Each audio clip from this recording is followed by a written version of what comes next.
हा नरवणचा रस्ता आणि ही सगळी जी काही हालत झालेली आहे ती फक्त आणि फक्त इथे बाजूला जी MSEBची पाईपलाईन टाकली गेली, ही इथे अजून सुद्धा MSEBची पाईपलाईन दिसत असेल, ही पूर्णच्या पूर्ण खोदली गेली आणि ही खोदल्यानंतर ह्याला पूर्णपणे त्याच्यावरती प्रेशरने त्याला चेपणं वगैरे ह्या कुठल्याही गोष्टी झाल्या नाहीत.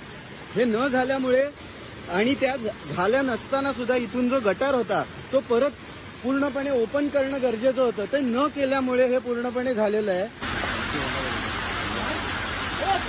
हा रस्ता आहे ह्याच्या खाली, हे तुम्हाला दिसत नसेल पण ह्याच्या खाली रस्ता आहे. या काकी चालत जात आहेत ते. हा नरवणचा मेन रोड आणि मेन रोड मधला हा रस्ता, त्याची सगळ्यांच्या घरामध्ये हे गेलेलं पाणी इकडून तिकडून सगळीकडून वळून.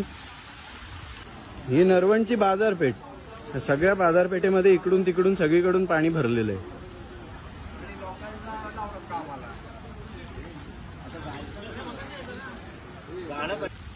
ज्यावेळी ह्यावरती प्रश्न उचलले जातात किंवा प्रश्न विचारले जातात त्यावेळी कोणीही ह्याच्यावरती बोलायचं टाळतं आणि ते टाळून ही अशी परिस्थिती आल्यावरती काही ना काहीतरी फक्त कारणं दिली जाणार आहेत.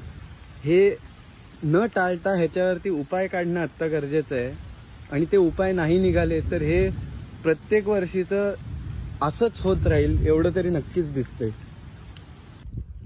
पावसाच्या अगोदर त्याचं नियंत्रण जे करावं लागतं की जे काही रस्त्याच्या खालच्या मोऱ्या आहेत त्या बरोबर आहेत का, पाऊस आला इकडून तर कसा येईल. आता पाऊस आपला वाढतोय, जे काही क्लायमेट चेंज आपण म्हणतोय त्याच्यामुळे जास्ती पाऊस होणार आहे हा पण एक विचार आहे. या सगळ्याचा विचार करून त्याच्यावरचं नियंत्रण करणं गरजेचं असतं.